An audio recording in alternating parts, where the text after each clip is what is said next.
Good afternoon. My name is Karolina Bienik and I am representing Art Transparent Foundation. Art Transparent Foundation is the organizer of Survival. Survival is a festival that is taking place in Wrocław every year in a different location. Today, I am very happy to welcome you during the Forum for Dialogue. This is our social forum we are organizing each year, and this year topic is You Ain't Going Nowhere. So we will focus on mobility, mobility in arts and mobility in creative sector. In the artistic world, mobility is synonymous with success. In March 2020, with the outbreak of the coronavirus pandemic, our world froze. Numerous flights, together with the residency programs, meetings, and shows were cancelled during one night.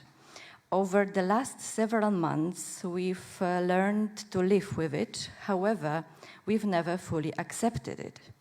Today, we are pleased to invite you to the Forum for the Dialogue on Mobility. We are pleased to host great experts in this field. We hope to focus on the in-depth debate on the world of the future, the world after the pandemic. We hope the world will be more empathetic and fairer, because one of the lessons we will learn from the pandemic is that there is no going back to what it was.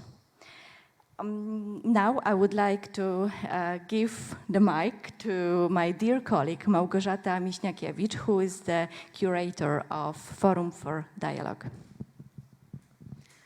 Welcome. I just wanted to take this opportunity to thank all of our panelists and moderators as we bring together different agents in the field of cultural mobility, starting from the representatives of big institutions like in this panel, but also bringing together curators, residency hosts, and the artists, people who actually are the beneficiaries of many of these programs. We try to bring in those different experiences and different insights to discuss what actually artistic mobility has come to mean during lockdown and what are its possible futures and reframings. So thank you again to all of our panelists, and I hope you enjoy the forum. Eva, the floor is yours. Thank you, Karolina. Thank you, Małgorzata.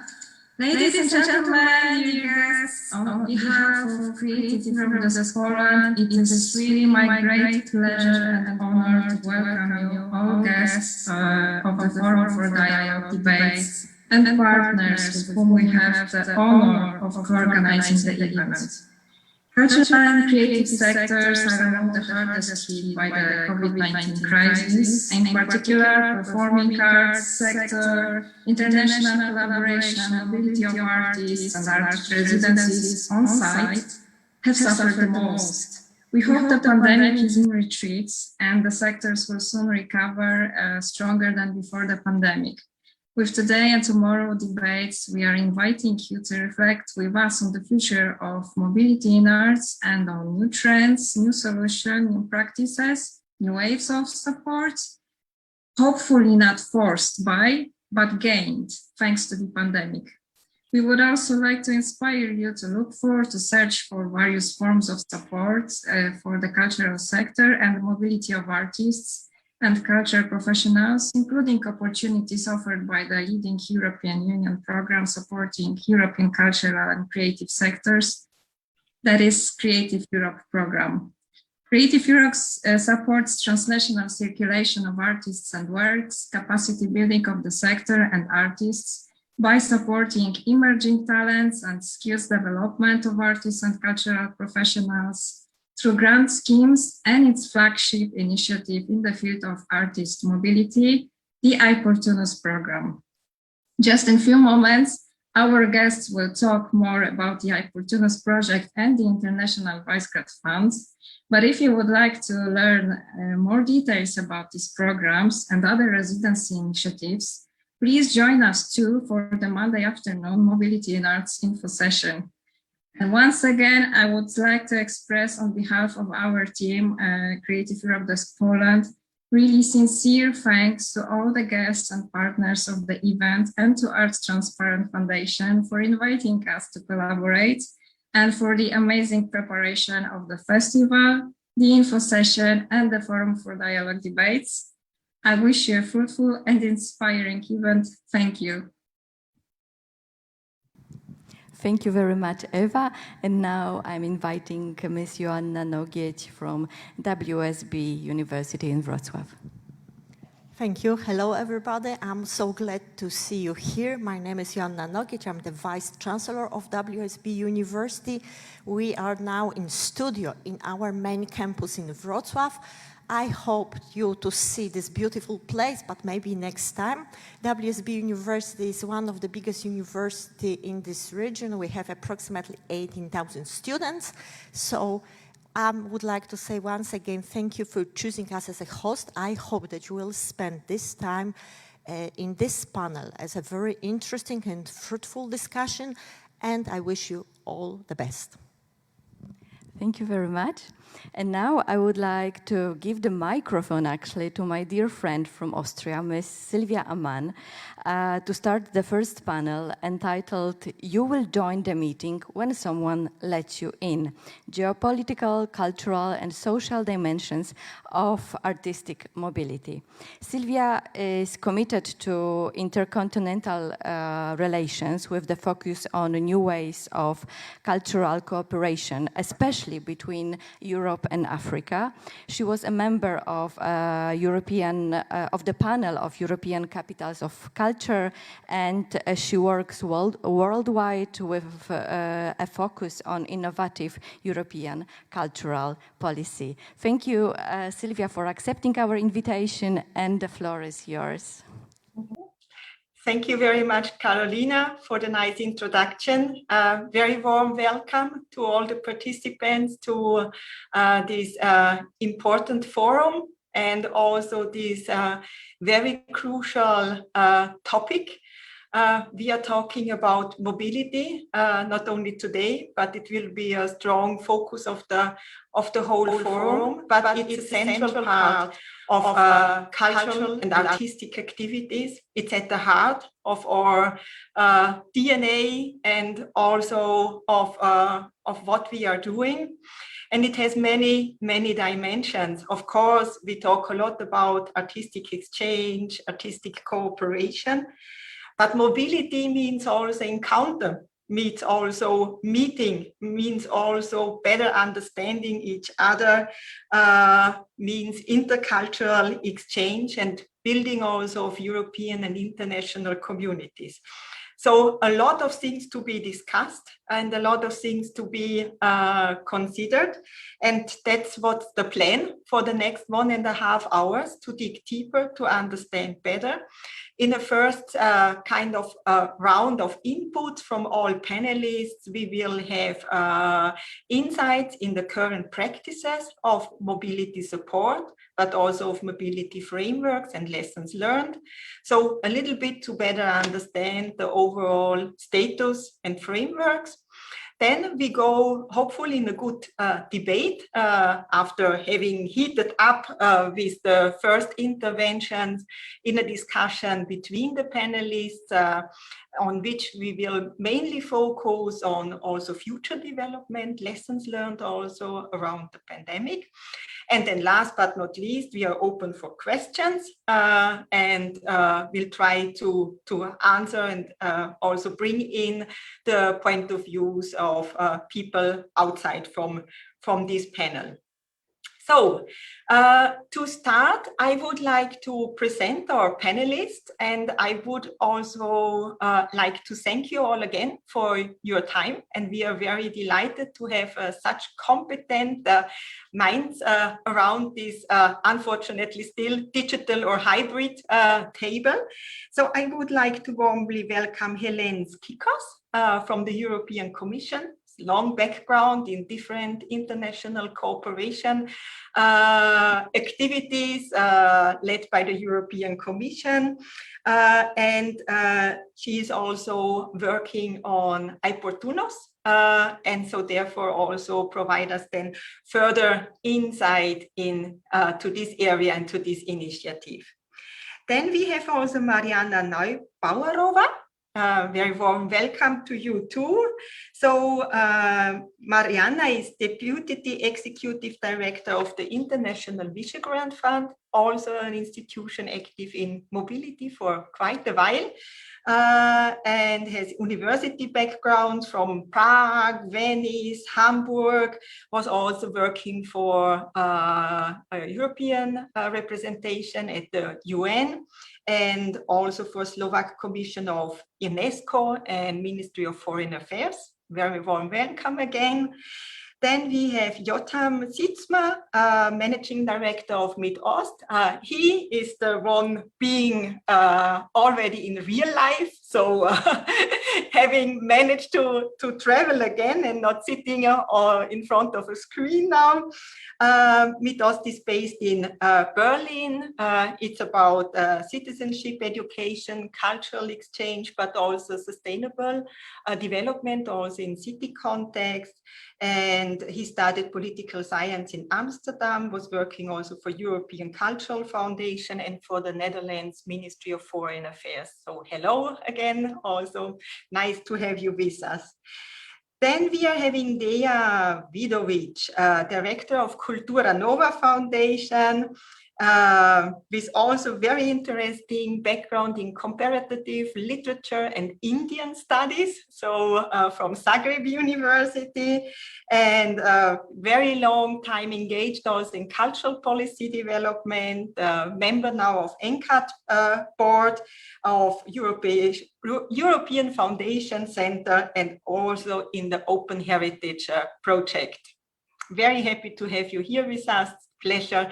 And then, last but not least, Philipp Dietachmair, Head of Programs at the European Cultural Foundation, with a strong focus on Eastern Central Europe, also neighborhood countries like Ukraine and Moldova, Belarus, was also co-creator of the Tandem Cross-Border Collaboration Program, made also studies and published books, so very well-known specialist in European cultural relations. Philipp, very happy also to have you with us. So let's go into the subject and let's listen to our speakers.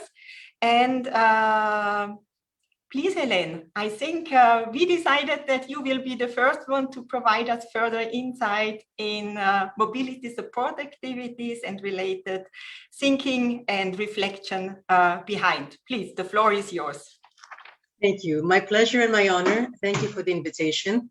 It's lovely to see at least some faces on the screen. And as you said, hopefully at the end of the summer next year, we'll be able to meet in person.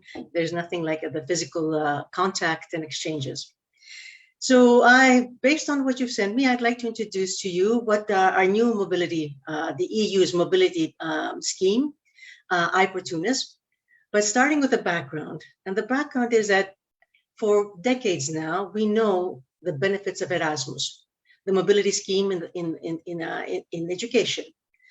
People say they have learned so much, they opened their horizon, it has changed their lives, etc. Well, this experience of intercultural exchange, dialogue, and exposure is as valid for any other profession as it is for students or teachers or professors.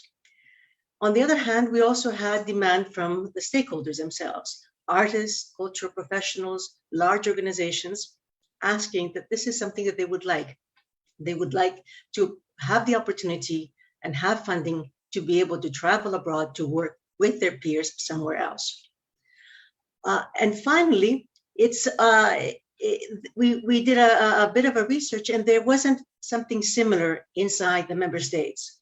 As the European Union, we do not replicate what each country does in their educational cultural system.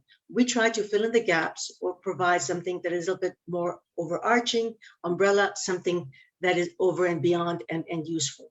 So having all these things, our mission way back in 2018 was to see how can we fulfill this need to provide funding for artists and cultural professionals, as we do for students and teachers, to go abroad and internationalize their careers.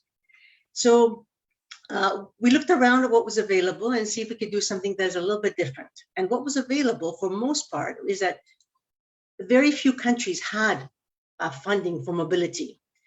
And 50% of what was available came from only 5 Northern European countries. So we knew there was a big gap between North and South, even between East and West.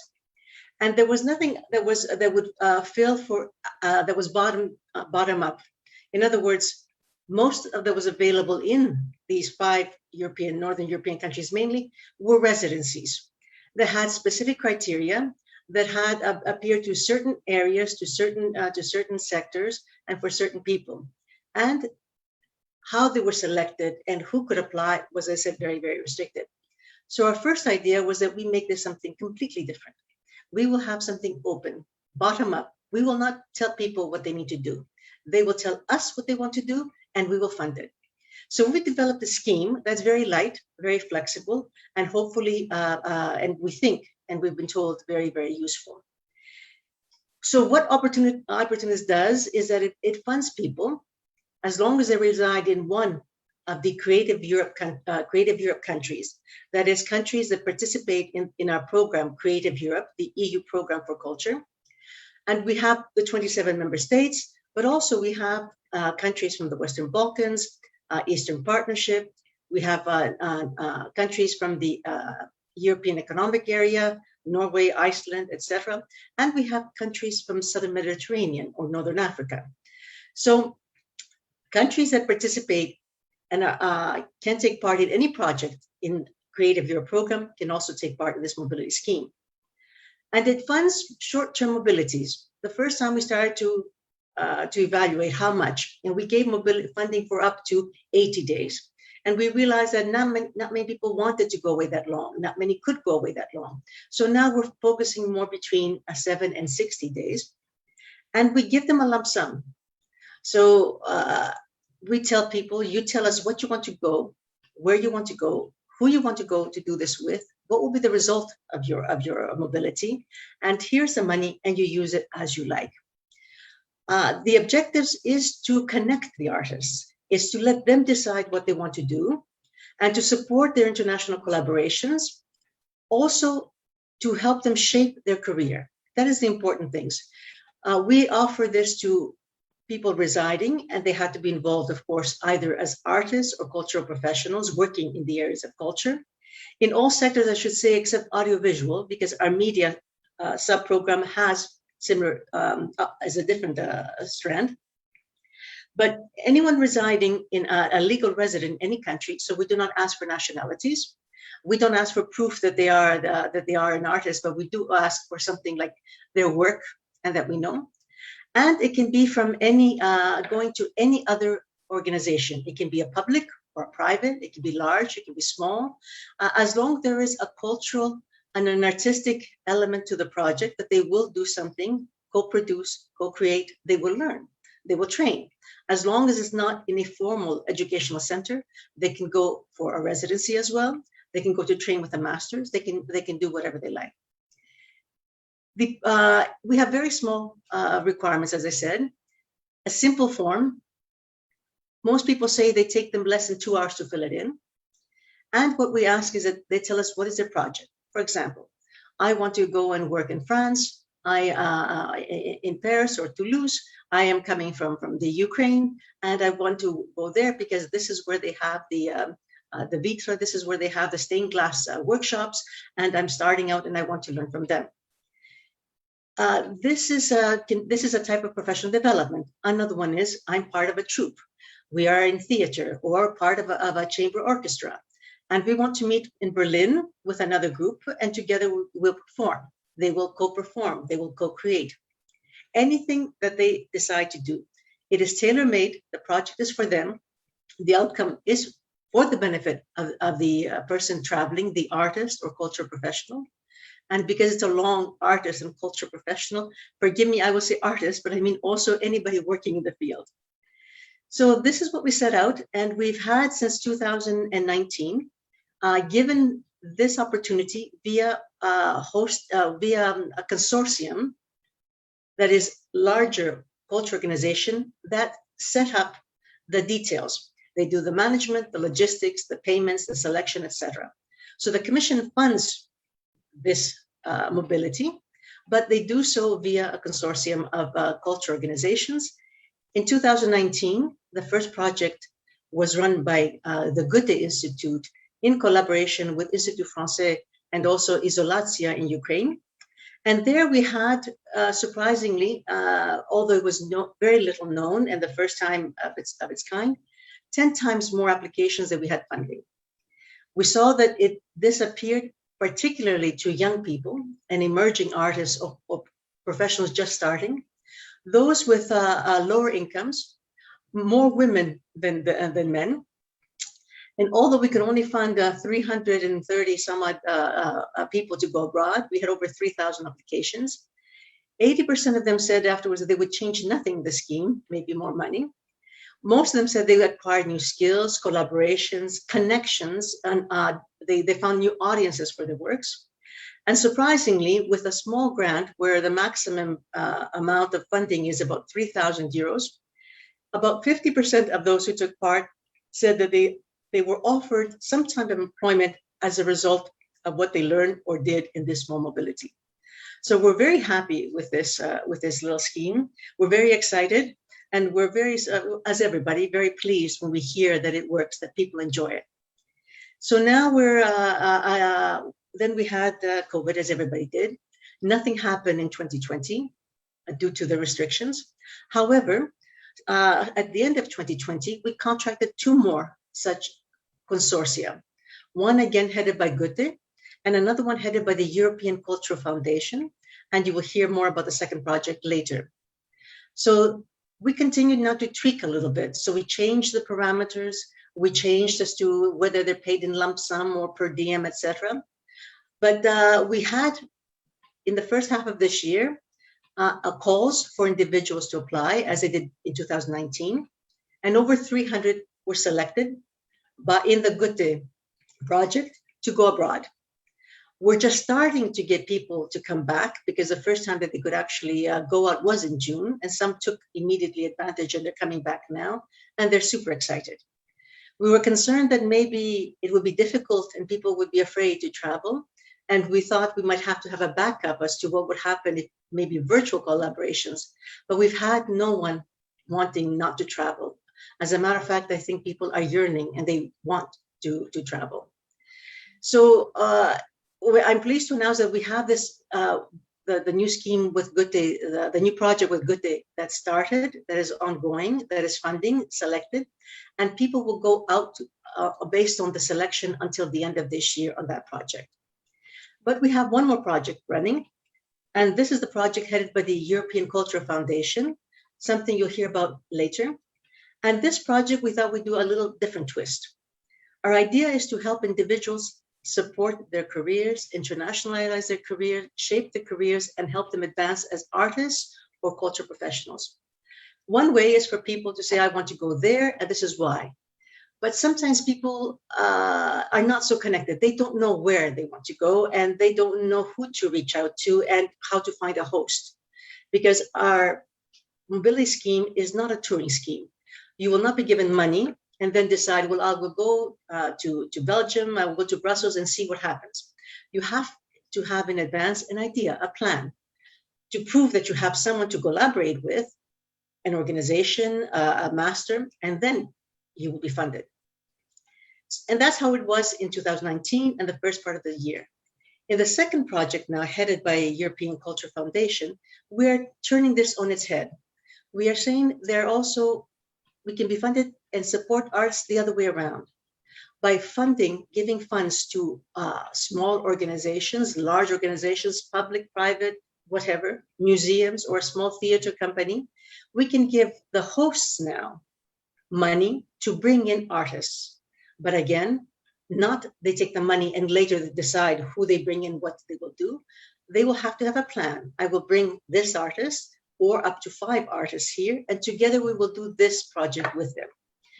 Helene, what about listening now to Philipp about maybe first experiences related to this second type of intervention, and to see a little bit later then how everything fits together and to have the full picture on the table. So Philipp, thank you, Helene. I would just to say that when we finish with this now and with Philipp's project, then starting next year, we will have a perennial action under the Creative Europe program to fund mobility, one way or another, and we'll have set parameters. So this, we hope, as I said at the beginning, will be the Erasmus of the cultural world, where people will know that they will have this a steady and reliable source of funding for mobility from one country to another in the culture field. So one of these success stories where you had different pilot projects or pilot activities which led then to kind of mainstreaming in one of the big EU programs where you can implement it for many years.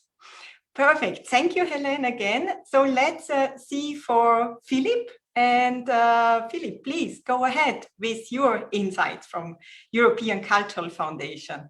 Yes, thank you very much. It's a perfect moment to connect here because actually we arrived after maybe decades of working in the field of cultural mobility exactly at the pilot project Helene just described, the i-Portunus, which is at the moment our largest initiative in the field of cultural mobility, and we do that together with MitOst, represented by Jotham here, and by DEA, but with Kultura Foundation represented by DEA. So it's great that we are with our entire consortium here at this central, at the point where we realize this central pilot action, I think, in the field of cultural mobility, as Helene already shared, that would lead to something like an Erasmus in the field of culture.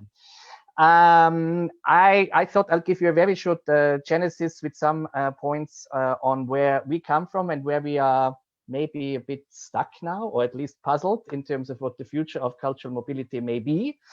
And we are, of course, all very anxious and curious to find out through i-Portunus what's going on in the field there and what new needs may come up. Many of you work in the cultural field and may have come across the European Cultural Foundation already. We are a relatively small lottery-financed foundation based in the Netherlands with a nevertheless very broad pan-European mission since the beginning, since the 50s. The reason why I go back into the 50s is because our founders, Denis de Rougemont, a Swiss philosopher, and Robert Schuman, who was our first president and also founder of the European Union, had a thought which is, I think, central for why we do mobility already in the 50s.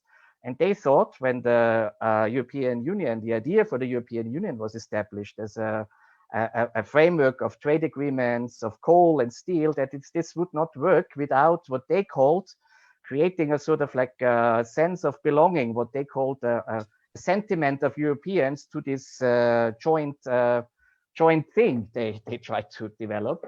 Of course, they sort of spoke about some European identity to develop, I think, at the end, but the sentiment, I think, is like a very genius invention. That's why we picked up with it again now, because you can be whatever, you can be Polish from Wrocław and at the same time have a European sentiment.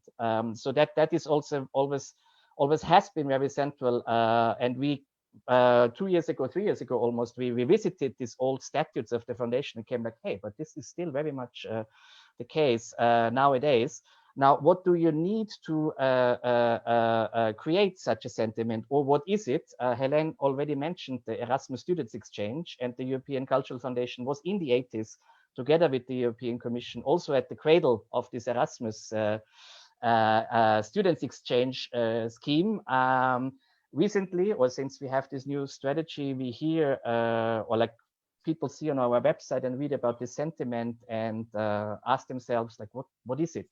You know, what is it? And then usually you tell the Erasmus students, kind of, but you did Erasmus, you went to Italy. What did you feel about Europe there? What did you learn about Europe there?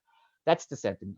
Okay, people immediately understand on a very emotional kind of like level. And so the reason why I mentioned that is I think that making experiences in other countries with other Europeans in other cultural contexts is a central element for developing this European sentiment and for developing this pan-European outlook, which is what the European Cultural Foundation has been doing and promoting through cultural activities, but with a broader societal approach for many, many decades.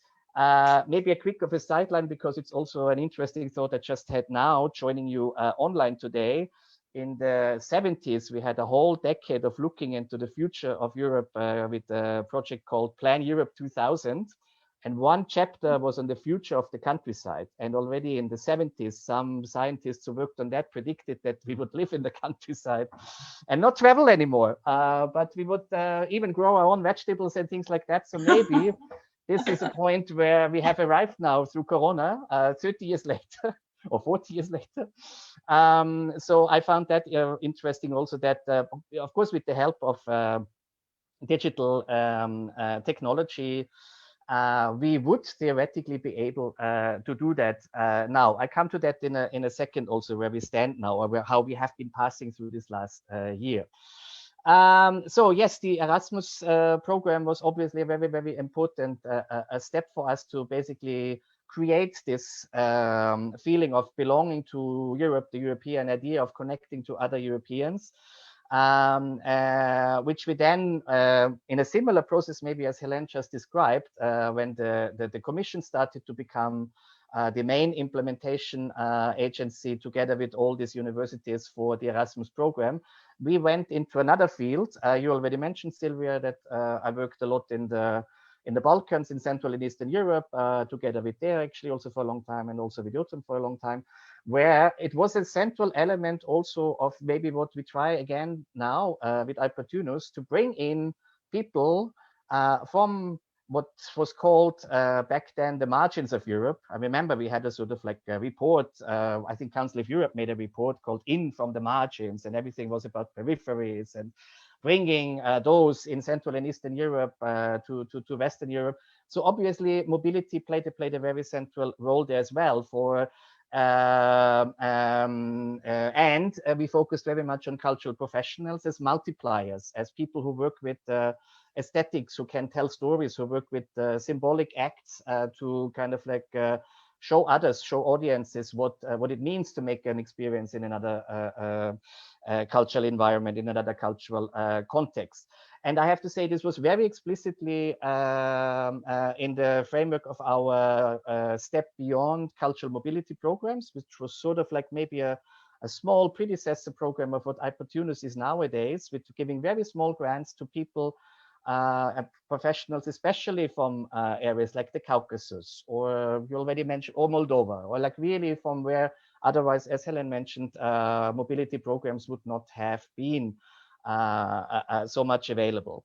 In parallel, however, because Step Beyond was for us always like a bit one-dimensional, really mostly Central and Eastern Europeans, Turkish professionals traveling to Western Europe, to the big festivals, to the big hotspots of cultural life in Europe. And we felt this was like a bit one-dimensional, and together with MitOst, some 10 years ago, developed a new concept called Tandem, where we made this exchange and a collaboration actually mutual. And it was as much about giving Western Europeans, let's say, sentiment, how it would be to work as a cultural professional in Turkey and to work as a cultural initiative in a Turkish context, as it was for a Turkish participant to actually collaborate with an organization, actually like Survival Festival. They were also in one of the previous Tandem editions, one of the altogether around 600 fellows who have been going through this program now. This was a combination of not only mobility, but already longer 2-week placements, residencies in the context of Tandem, where this kind of like stepping out of your own context and meeting in the middle ground was a central element. The reason why it's important to mention that now is because I think it has already an element which I think will point towards the future. Tandem had a longer period of stay of at least 2 weeks in another place. And I think as Corona has shown us, before Corona, that whole traveling circus of cultural mobility and artists, basically, yeah, it's not only in Europe, but basically contemporary artists traveling from one biennale to the other as a cohort of people. I think at least we are pretty much convinced by the experience of the past year that this will, to a certain extent, stop. Because also at the end, and that's what we have started to explore and think about, and Dea will tell you more about the study framework in the context of i-Portunus we have set up to understand that better.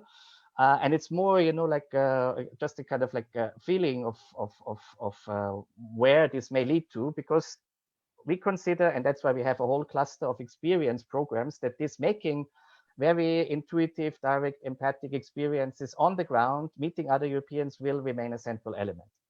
At the same time, because of climate, because of Corona, because of what we have learned how to do it online, what we do now, I think this will not disappear again, just because it's too convenient.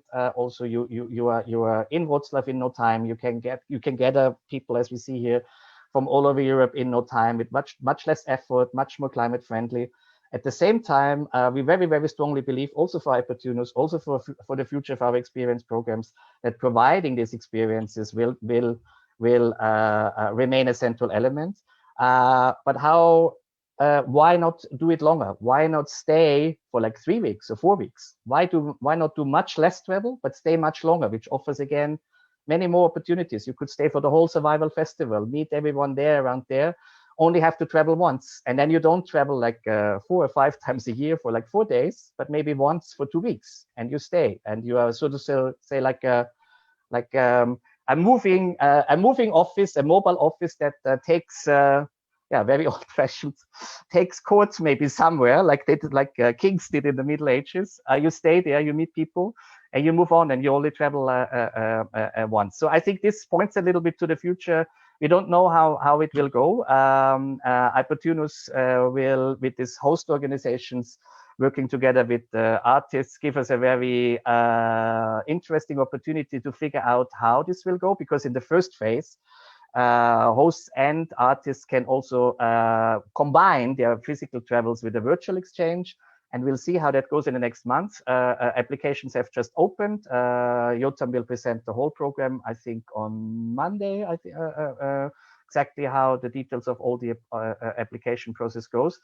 And that will, I think, within a year, deliver very interesting new ideas for how the future of cultural mobility will look like as a combined hybrid version of digital and physical. Philipp, this is already the right keyword for the future, what we will discuss also afterwards. And it has, of course, many dimensions.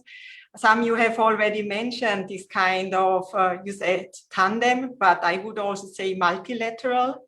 So in that sense, also to understand different realities from different parts of the world. And it's not only neighborhood, but then also beyond, and how to tackle these. So lots of things to be discussed. And then we are coming also up with questions, who has the right to travel, and how are these rights spread around the world? And then, of course, length and climate change. So lots of things. You already set well the floor for a lot of debate afterwards. But first, we continue to listen to our colleagues. And next one is Dea, who wants to provide us some further insights on her experiences, thoughts, and context. Please, Dea, go ahead. Thank you, Sylvia. Hello from my side, from Croatia, to all of you. It's really my pleasure that I have opportunity to be today with you and to share some of my thoughts, but also, as Philipp already announced, to talk a little bit more about the i-Portunus houses part, which is dedicated to research. And this research is conducted on the current state of art, but also future opportunities for the mobility of artists and cultural professionals. So the research aims is to propose the recommendation for the future of transnational mobility grant schemes for the cultural sector that would basically improve mobility infrastructure, which becomes ever more urgent in times of pandemic crisis, and also call us for reconsideration of the previous mobility models, as many of you already stated.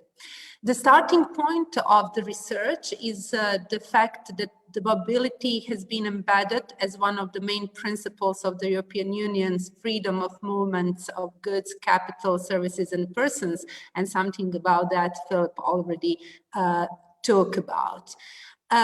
Taken into consideration that there is a different definition of the mobility, within this research, the mobility is understood as a temporary, cross-border travel of artists and cultural professionals with the purpose of creating, connecting, exploring, and learning. Mobility as an important part of professional development process may create immediate outcomes in the short term, but also tangible or intangible outputs in the mid-term, while as a long-term result, it may have an impact of the overall artistic and cultural life, as well as the development of mobility infrastructure. So it's obvious that the mobility is a very important part of arts and culture, and we can say that the mobility is existential, but also essential for artists and cultural professionals. So, namely, for many artists and cultural professionals, mobility represents the main sources of their income. Their national and local cultural policy do not offer them decent environment to work in arts and culture and to live from arts and culture. So for many of them, traveling and touring become existential from a political economic perspective. So mobility provides them conditions to survive at home.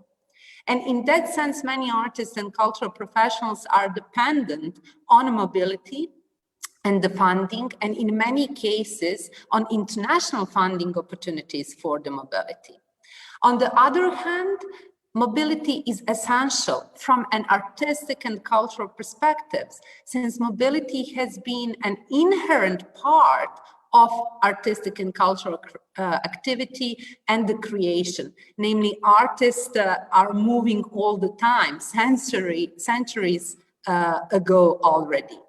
So the practices basically reflect so many benefits of mobility: artistic development, international networking, economic benefits, artistic recognition and visibility, new audiences, intercultural exchange, European cross-border experiences, psychological benefits, just to mention some of the most obvious and important aspects of the mobility, and some other already mentioned by Helene or Philipp or you, Sylvia. So as one of important elements of any professional career of artists and cultural professionals, but also as one of the main tools of exchange and the cooperation within the cultural system, mobility is composed of a multitude of complex political, economic, and social cultural issues. And in COVID era, the discussion on mobility in arts and cultural context encounters grave concerns because of the newly arisen problems. So basically today we are faced with some old and some traditional impediments, such as accessibility, inequality, exclusivity. Helene already talked about that.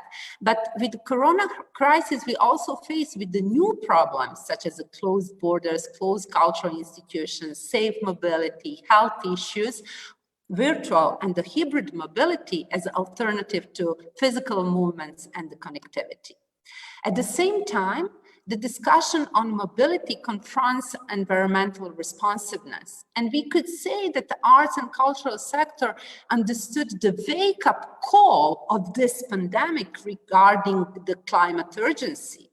And in that context, virtual types of mobility are very welcome, we talk about that, since they could limit the carbon footprint and reduce environmental impact.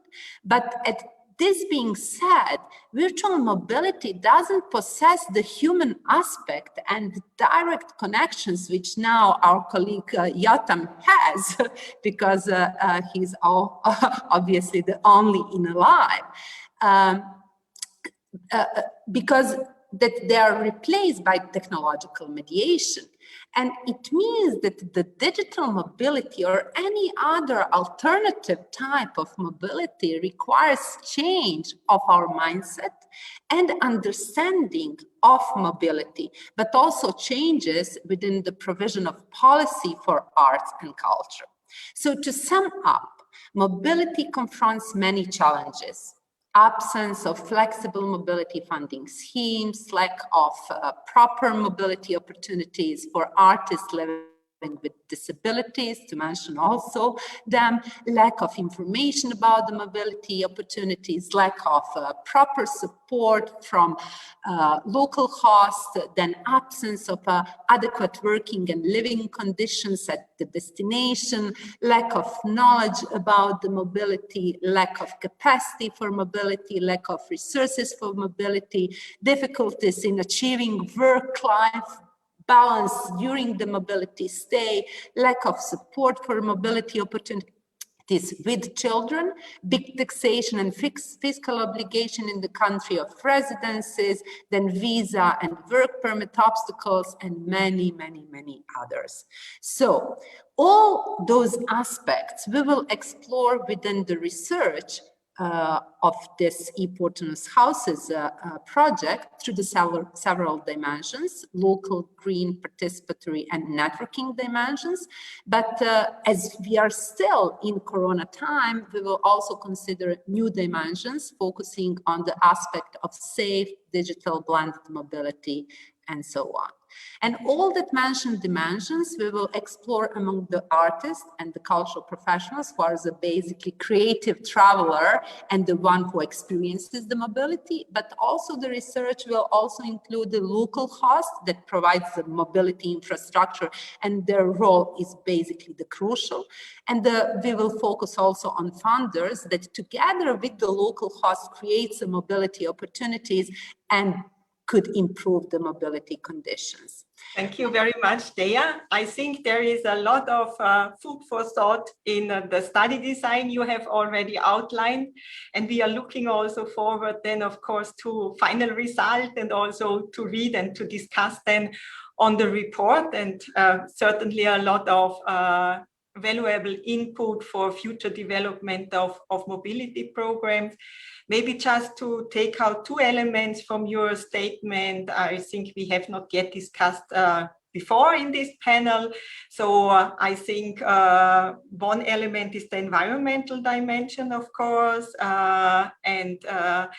but there I think we have also to be careful, because streaming is very energy, high in energy consumption. So also it needs maybe also to counterbalance, depending also, I think, on the way of traveling and the way of mobility. So looking forward also to that part in your study. And the other thing is, of course, the economic dimension.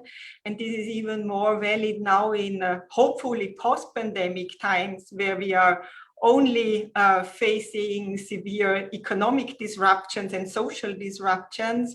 So also that it's a central way of earning also in the cultural and creative sectors.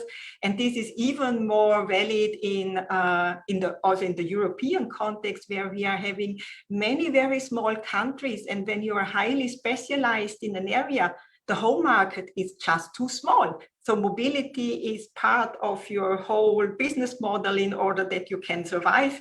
And so very challenging times just right now in order to address also these dimensions.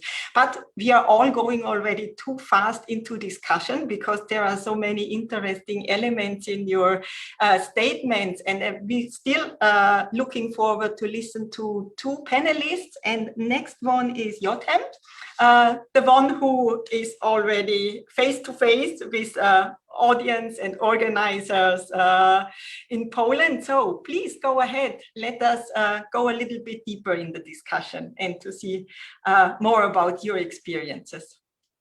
Thank you, Sylvia, and also big thanks to Art Transparent and team for pulling off organizing a festival. It's in these times. It's really such a big pleasure to be here. Normally this would be work travel, but I happily see it as a holiday in a way from the past 1.5 years of being locked behind the screen. Many has been said already about the type of programs that we do, the questions that we need to ask ourselves. And as I'm here in Wrocław and I've seen some of the artworks, maybe I start with describing to you one of the artworks that made an impression on me, which is a work by Timek Brendal. I probably pronounce it completely wrong, but Warsaw-based artist who outside the main building made an upside-down rocket that is basically a rocket that is kind of plunging in the earth, but it looks like a playground installation. And I had a conversation with him, and what's really behind it is that there's some people on this planet that are actually working toward this plan B, this planet B, the billionaires that are building their rockets, trying to go to Mars, trying to go wherever it is, but not here, because we're very strongly depleting all the resources here. And we had a discussion a bit about how, not only through climate, but also the pandemic as a catalyst, how inequalities in our societies and our communities have become so much bigger than they were before. Whereas at the same time, it has made us a little bit deaf and blind, the pandemic. Like, we're sitting behind our screens. At MitOst, we're very much lucky in a way that our work is international. We managed to do a lot of things digital. And of course, you miss the feel and the smell, but at the same time, we were trying to kind of bring out formats and ways of working online, trying to bring people in. And I think there's not only a Zoom fatigue, but there's also this sense of, I don't really know what's going on. I don't have a sense when you tell me that I'm losing my bread and butter here, I need to find other jobs, the venue is closed, I can't get funding. There is a sense of, yes, I can rationally I can understand, but as long as I don't see you and I'm not in a room with you, I don't really get it. And this is for me like a very strong appeal to what we as funding bodies, donor organizations, institutions, networks need to be doing in the next months is to have a closer listen, a real deep listen, go out there, understand what's going on. And based on that, see how we need to respond and not respond with a lot of the things that have happened. What I've seen over the past 1.5 years is to do calls out in the name of solidarity, but that are at the same time asking for new projects and new things to do, rather than for understanding how can we support you by making sense of what's going on, how can we support you by making those connections to the communities that you're working with, to continue to create the sense of belonging with your groups that you're working with. So for my organization, like on one hand, I feel very privileged. At the same time, I also feel that we need to be more strong in voicing the issues that we see, that we need to adopt even longer term strategies, that we need to really look at, they mentioned it already, how can we properly fund some of these schemes? It's great that we have now this Erasmus for Culture, but Erasmus was for students that easily pick up and leave and go somewhere. We're talking with i-Portunus about cultural professionals that have families, that have mortgages, that have all these different ties, and for them to pick up and leave is a very different question. We need to really look at, I'm very much in favor of planning, and I'm stealing a quote from Winston Churchill here, A plan is actually not that great to have, but you need planning. Like, you need to understand what it is that you're getting yourself into and how you want to deal with it. But to write up a plan, this is what I'm going to do with person X, Y, Z, and that's the outcome.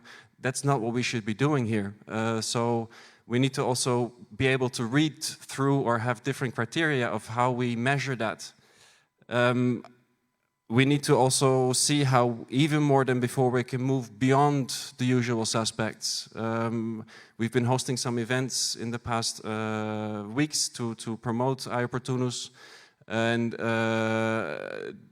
people that come there, they know how to find their way to Zoom, they speak English, they have good internet connections, and so forth. This means that, again, we're getting a lot of people that already know the way through these kind of structures. And what we need to understand is, how do we reach all these other people? And on one hand, I think we're getting better at that, but we also there need to look at what is it that we can do that there's better access to the structures that we offer. Yeah, what I said, I think for us it's time to really listen, deeply listen what's going on.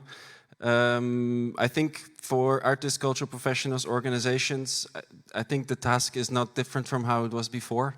I think we need to, you need to do what you do best. Keep voicing, keep reflecting, keep giving meaning, create belonging, inspire to change our individual and collective behavior. And if you want to apply to i-Portunus houses, yes, there's more information on Monday at 5 p.m. with our session. There's also the website. The deadline is on Wednesday for the first round, another round coming up after the summer. But please apply with mobilities that look at taking time to reflect, taking time to deeply connect with the place that you're at, find and offer perspectives for what's going on, and not try and run another project. Thank you very much, Jotham, and it was again full of elements and of important reflections, also about how to continue, how to find new ways, and also how to take over responsibility. I think you stressed also very well the important role of intermediaries. So in that sense of all those institutions hosting these programs, implementing these programs, negotiating these programs, and how to answer to the requirements, how to reach out, how to do also the planning for these programs. So there is lots and lots of things to be reflected on, also to have maybe more integrative approaches, and also maybe to better reflect also on the diversity of European and global societies. And societies, I think it's also another very important keyword. So also after this time of social distancing, and we are still in such a setting, how to rebuild our connections, how to rebuild society, how to become social again. So also lots of things to reflect and to be discussed. And we are going further in order to go maybe also a little bit out of this more EU-related context, and the program i-Portunus we have very much highlighted now in this session. There is much more. And there are also other actors in the field which are very active and try to enhance mobility and come up with initiatives. And we are having here representative of International Visegrad Fund with Marianna. And Marianna is ready to share their experiences and their programs. Marianna, please go ahead. Thank you. Good afternoon again to everyone, and thanks to the organizers for the courage. And congratulations actually on the courage to organize not the online conversation, but also that you finally have some guests there on the spot, and that you managed actually to have quite a big session also in the week to come. I wanted to start by introducing the International Visegrad Fund, and I will come to that, but I would just now start to comment a bit on what has been said by previous speakers, because it was a very interesting exchange already. Firstly, as regards the environmental issues, what we just a week ago, we had here in Bratislava a project, a presentation by one of the artists that we supported, and it was actually a very interesting, very original way in which she was portraying the climate change issues in her art. It was a performing art piece, and to me, this is the most important part. It's not about the artist leaving a carbon footprint. It's about that artists show us how important it is to prevent climate change. So actually, that's their added value, and that's what we need to support. So we should support them. We have to support them traveling around the world, meeting and discussing and portraying in their way the disaster that is coming, if I can say so. I'm not really such a pessimist, but it has to be portrayed. And they have a very special way, so that's what has to be supported. Madeleine Albright used to say, I think it's quite a famous quote of her, that there's a special place in hell for women who don't support women. And I would paraphrase her here that there's a special place in hell for organizations who work with culture and don't support mobility. Because that's how artists work. That's how we perceive them. And International Visegrad Fund, we are a tiny little small organization compared to the huge structures that you are working in. And we will try to cherry pick the results of your work, of course. We will try to learn and compare because we are a tiny little staff and with limited budget, but still doing what is possible for the artists in our region. We actually see that, yes, there's a fatigue from video conferencing, but there's a huge fatigue. I'm just so hungry for going to for theater piece. So it's the society again that needs artists. We need to see them. So again, by making them mobile, by helping them, it's actually feeding us our culture. And now with this a bit sentimental beginning, I will start introducing the International Visegrad Fund, because I think we are not that known to the public maybe, or whoever is watching this conference. So we are an international organization, as I mentioned, with a seat in Bratislava. And it's a story that has been running for some 20 years now. We are in the 21st year of our existence. And it's actually the whole mission of the fund that has been created by 4 governments is to support regional cooperation of civil society. So as you can imagine, supporting culture in all possible aspects that you can only imagine is a basic fundament to us. We have various other focus areas that I will not mention here. I will just focus entirely on culture and mobility. So I was actually brainstorming a day ago just to be able to present you the fund in the best possible way, and especially again to our listeners and viewers where they can apply. And basically you find the mobility and support for culture under our regular grant schemes. For instance, and there are very interesting projects running where you see the kind of a strategic, I think we already mentioned the mobility infrastructure. So we have grant projects dealing with mobility infrastructure. For instance, with Nova Seat, the English, it would be new network from Czech Republic is having a project with us together in partnership with other V4 organizations who is actually mapping the performing arts industry in the V4. They have, again, further extended collaboration with Belarus, for instance. So there are various aspects that we keep checking, and by our grantees, of course. Then we keep supporting various experimental art projects, like the artists working with digital instruments, the various sound art pieces that are done somewhere in the harbor of Gdańsk, for instance, or the Koliba Hills of Bratislava. There's one of our grantees who is working with that. I would mention maybe another one, the sociological aspect that it has been dealt with in our project. And again, this is really what I see as infrastructure. So I'm not speaking directly about mobility as such, but as a part of this grant project, there is mobility. And there is always mobility in certain sense in our projects, because It's a condition, if you want to file a grant with us, that there are at least 3 organizations from 3 different V4 countries coming. And in grant schemes, you can go further. You can have also partners from Western Balkans and Eastern Partnership countries. So that's for the grant scheme. And then we have a special pillar that's dedicated to mobilities as such, meaning scholarships. So we do support, that's also a part of the whole picture that we have here, because you can also have artists or future artists studying at any kind of higher educational institution related to art, whatever you can only think of.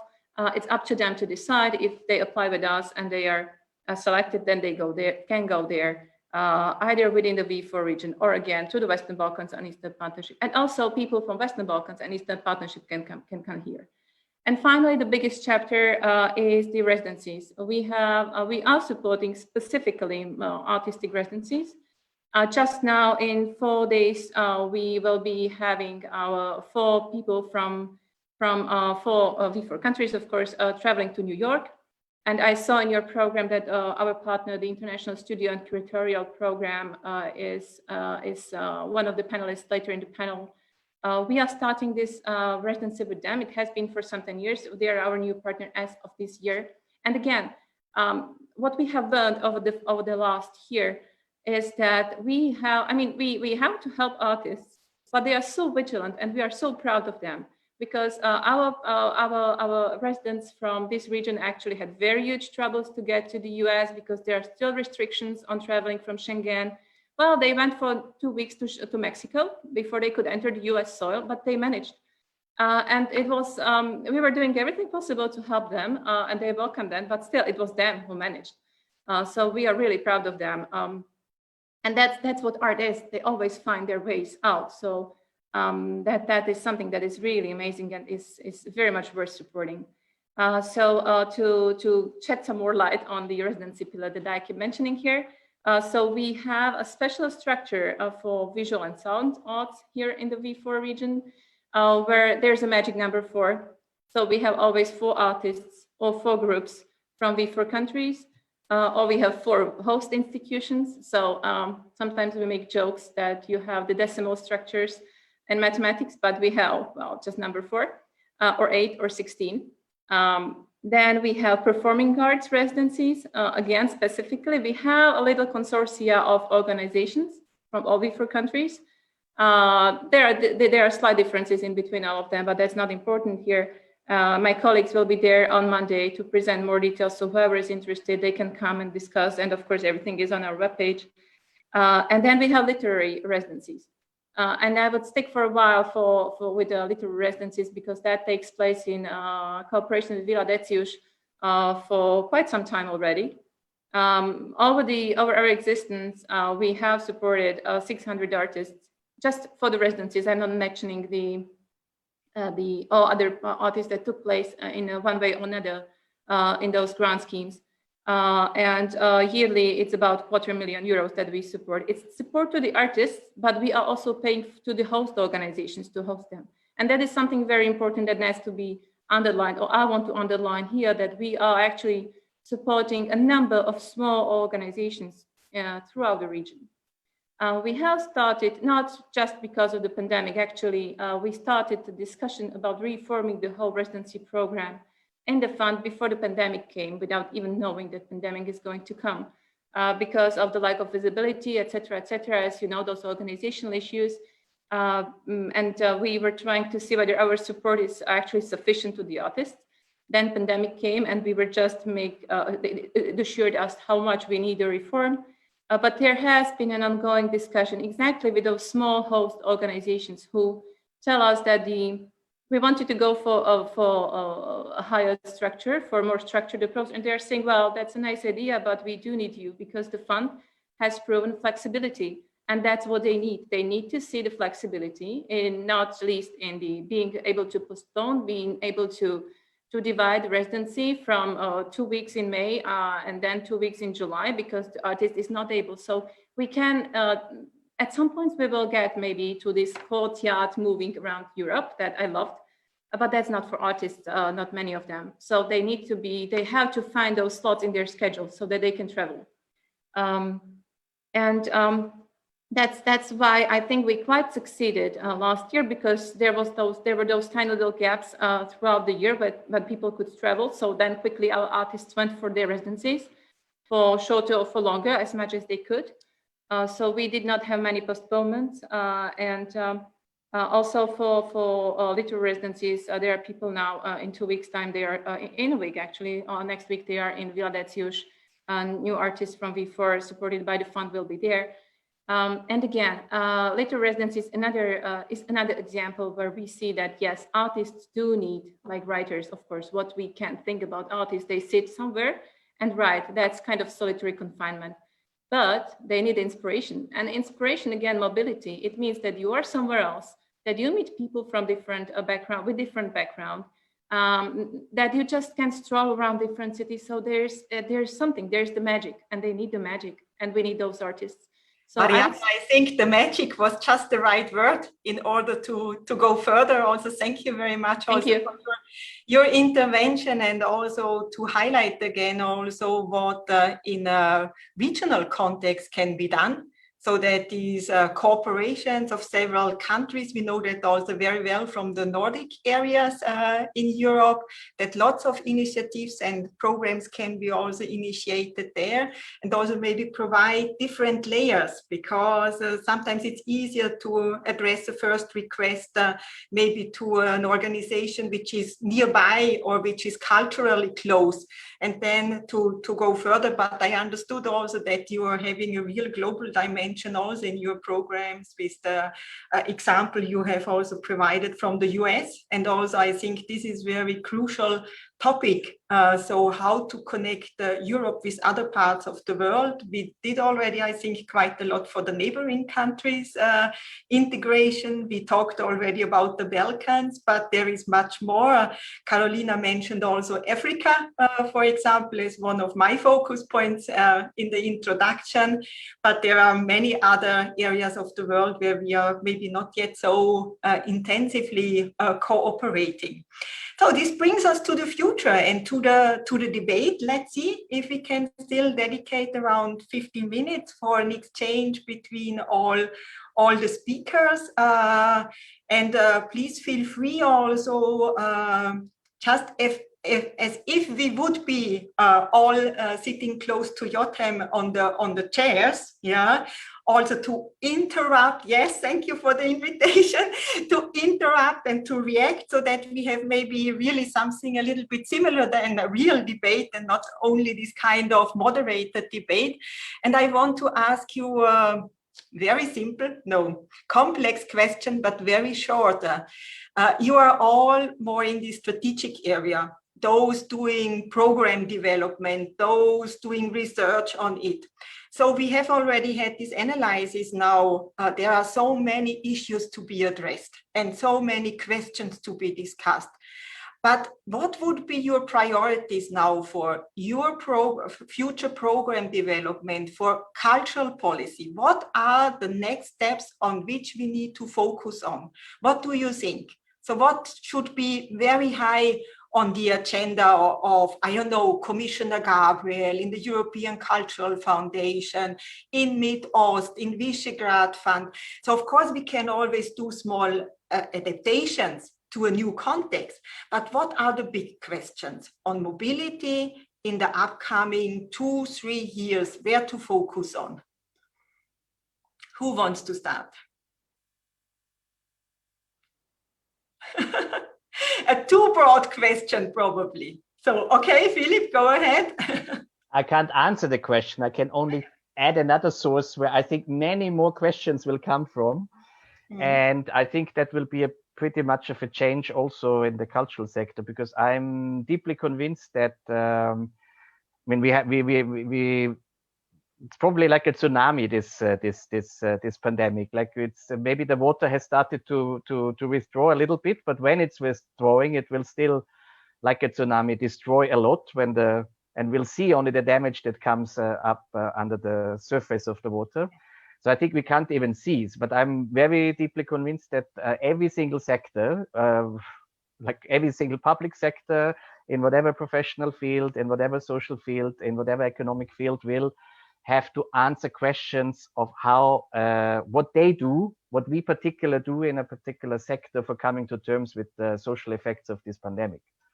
And I think that will frame everything. Then in combination with the climate, social and economic effects, and there's maybe just a little modest, or the pandemic maybe was just a little modest test run for what's about to come. But I think in many countries, and I think we have discussed in that there are super privileged countries more in Western Europe, and where artists have a big struggle in where the state has not spent anything. But in general, we can say, and we have seen this recovery package of the European Union with the 750 billion, where there's also now a big initiative going on for carving out the part for the survival of the cultural sector and the reorientation of the cultural sector. But I'm deeply convinced that the cultural sector will also have to answer. So how do you exactly work in the future with the effects of that corona crisis? So what's exactly your contribution to society? I would say that's going to be, I think, a central set of questions, and I think a very confronting and difficult one, because I think that may redefine also what we think art can do in such a context. And we are always very quick in the cultural sector with, art cannot be instrumentalized and artists cannot be instrumentalized. But I think it may go a bit in a direction what we already see in the UK a lot, when in tandem we were always like impressed and shocked at the same time as continental Europeans by the service provision character artistic practice has in the UK. But probably it will go a little bit in this direction, because public expenditure in particular, which is the largest chunk, funders, foundations, and so on, it's only a small part of what will be spent from public funding on coming to terms with the corona crisis. And I think that will change a lot also how we see the role of artists and cultural professionals in society as such. But it's going to be a challenge, I think, but it's maybe a good push to become even more relevant than we have managed to become already in the past 20 years, I would say. So in a way, you would mainly see this kind of big social question, and then also societal relevance, and also how to link that then in the second step also with mobility. And the social question in a way has different dimensions, because we will have those artists which are in precarious situation, or even more precarious situation than they were before. Can be different in different parts of the world. So also how maybe to counterbalance these kinds of situations then with mobility. But also, of course, the precarious situation of many other strata of the society, and how art and culture can contribute in order to better frame their, or better provide them with better frameworks, or more lively, or kind of context. And then, of course, we must also see that we have to rebuild society. We've lost also in that sense the ability also to be together, and maybe also to work together, and to find ways to do that again, and maybe also in a new way. It's completely different also when moderating a kind of debate on Zoom than being really in a room, and it's also kind of ways of doing which maybe change. Dea, did you want to react, or you just moved a little bit your hand? I don't want to speak too much myself. No? There was no reaction. There are other... Of course that I can, but if I start to speak, then I will never end. So So provide some elements. So where would you put?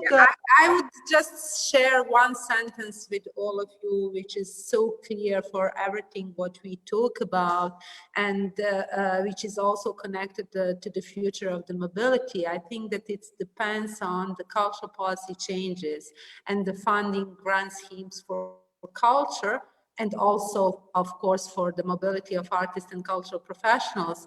And all of that area should be improved and changed, taking into consideration described context, which we talk about, the rationale, the reason for the mobility, its main benefits, but also as the challenges.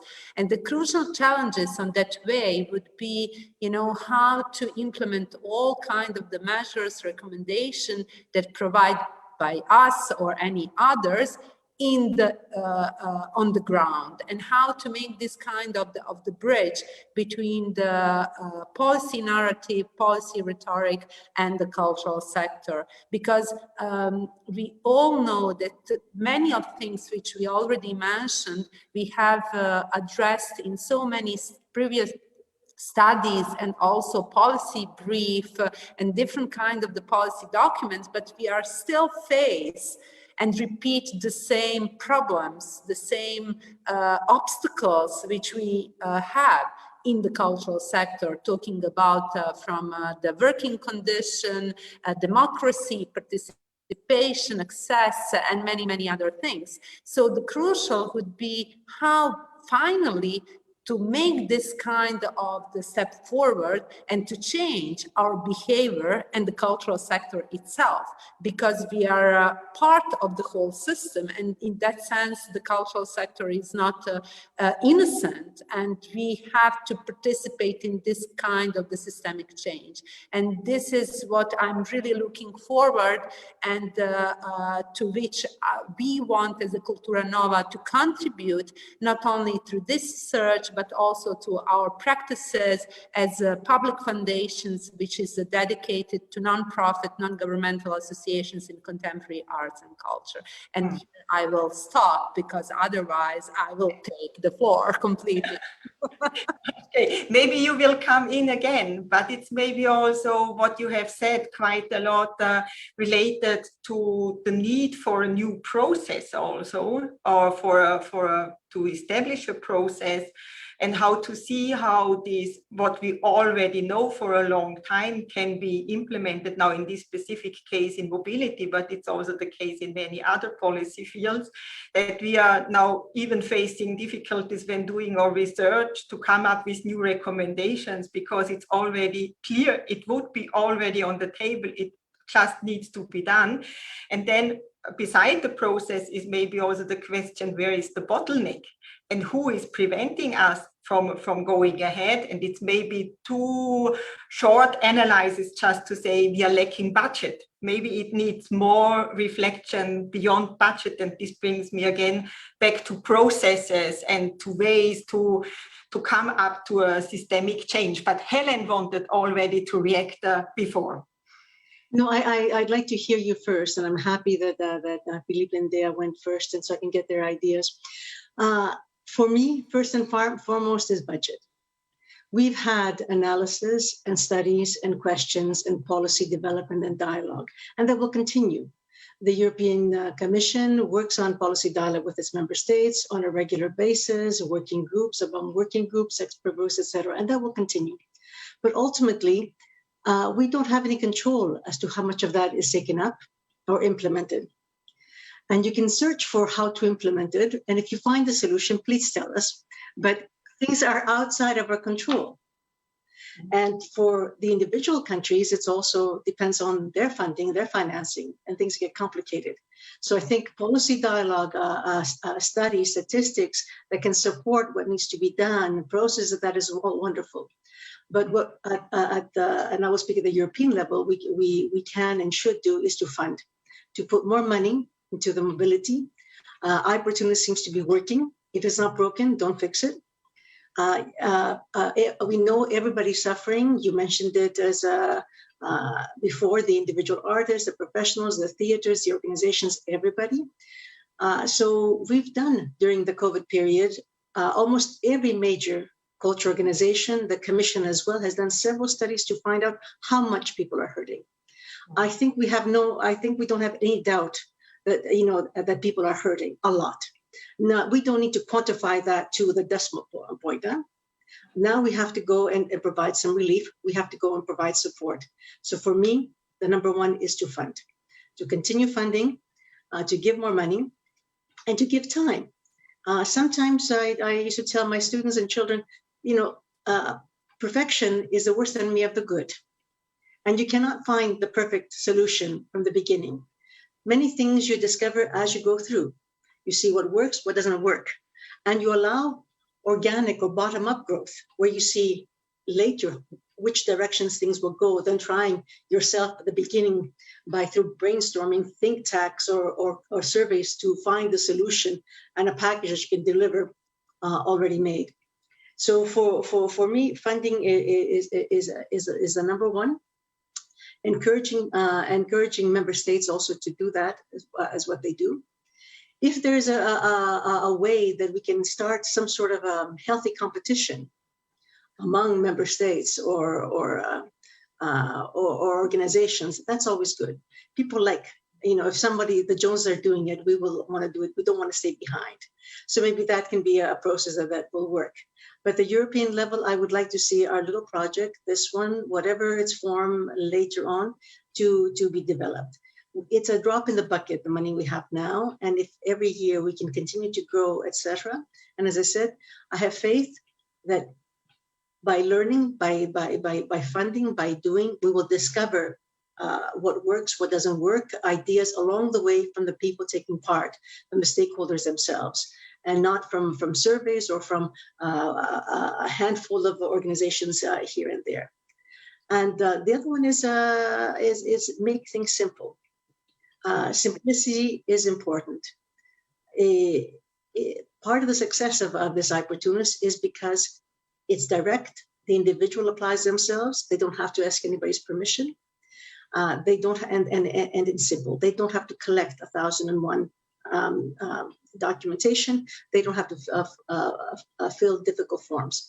So if we can provide funding in a simple way, and to directly to the individuals, because this is new. We don't, at the European level, fund individuals.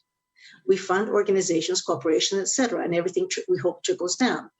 But after, especially COVID, it's terribly important that we go directly to the source and we fund and we give support to the individual artists, creators, culture professionals. Thank you very much, Helene. And I think there are some very important elements in your statement. I've written down here flexibility. It's one thing also, not to go too much to the perfect, but to go ahead, to start and to implement. I think this is just very crucial now in this hopefully post-COVID time. Not to wait, but to go ahead. And I think another really important point is to go on the individual level, because this could also have the potential to bring Europe or the European project also again closer to the people, because so many feel excluded, feel in a way that it's not for them, or it's for them only under 20 conditions which are much too complex. And also then to make it simple. And I think sometimes it's even good to have smaller funding, but direct access. And this can work in traditional mobility programs. For example, we are having also one on creative export support in Austria, which is similar than what you have described, related to forms and rapidity also of decisions, because this is also something when people need to do or to go forward, they don't want to wait for months for a decision. It's about implementing then and going ahead with a professional or with a creative or artistic project. So in that sense, many good, I think, ways of going forward. Marianna, very briefly, we are already towards the end of the discussion. I was wondering whether there is still a minute. I will grab the minute if you allow me. Just to provide a chapeau, because all the aspects that were mentioned here are extremely important. But the chapeau is that whether there will be any future, that depends whether we manage to show the importance of culture. And to show the importance of culture, it has to be, again, a mixture of everything possible, starting by education. So what we have learned from and there will be more important, always there will be more important issues of healthcare, of economic survival, but the culture, and this has to be stressed on every single occasion, that culture is inevitable for the survival of the society. Then we get the budget, then we get the ways to support. And final sentence, what we have learned from the crisis, I wanted to say from the pandemics, is that we are missing entirely the crisis management, and that we are actually sometimes quite low in our perceptions on responsibility. Also in mobilities, what we try to do at the fund at least, and I see, and thank you for introducing also your programs, it's very interesting really, is that we have to be ready, really we have to have A until X scenarios, and we have to be ready because there will be more crises coming. And we already see again back to the artist pieces, we see that they are dealing with the topics. It's not anymore about just painting pictures, it's about digitalization, it's about environment, it's about hybrid structures, and they are going to deal with that. They are again learning us on the other side of the river, what is important and what's not. So I wish all the artists all the best, and at the fund we'll try to keep our best too. Thank you. Marianna, very important statements. I agree very much with you. And also, if finally we could understand in society and economy this transversal nature of culture, that it's deeply human, it's part of us, and that we should finally recognize that and keep it always in mind, and also then to be serious to address related frameworks and support mechanisms. This would I think COVID helped for that. I think COVID helped to make it clear how important culture is and how we are suffering. And actually, it's a sad affair to say, but it maybe took the pandemic to show how important culture is for everyone. Mm-hmm. Let's hope that many ears will be very open to listen to us. Jotham, you wanted still to have a final word because you moved your mic? Yeah, well, one, I was hoping there'd be some questions also from people that are listening, but for me, I had the intention to react to what Helene just said. If that COVID showed us how important culture is, yes, I think we knew that before COVID. I don't know what is going to change. I think if you're asking for a direction, what we're trying to do at MitOst now is to understand how to better embed the work that we do in the Sustainable Development Goals that can offer this framework to tie what we're doing to the global policy goals. But I think what we still need to do there is to maybe avoid seeing arts and artists as being instrumentalized, to actually have that conversation also with the people that are then being instrumentalized, but actually understand how is the work that they do related to those 17 SDGs, and how is it that by doing that they can, yes, do great work, maybe make a living, but they're actually also really contributing to making the world a better place, and that's something that I think we all would like to do. And maybe I'll leave it at that, given the time. Jotham, thank you very much, and thank you very much to all the participants. I think, unfortunately, we would be now in a kind of drive to go ahead with longer discussions and still lots of topics around the table, but there will be other occasions, and we promise we will meet again, real life, and with also evening debates in which we can then explore further and further, and with not such time constraints like in online and Zoom meetings. It was a pleasure to have you all. Looking forward to the next steps in mobility, and looking forward to the next steps in this forum, because there is another panel this afternoon. Your meeting attendees are waiting. It's about artistic residencies in lockdown and after, so very closely connected to what we have started to discuss now in this first panel.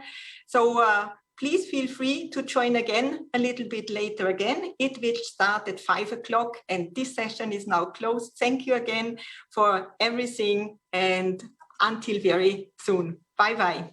Bye-bye. Thank you very much. Greetings to Wrocław. Thank you. Bye-bye. Let's go have Bye-bye. a beer, guys.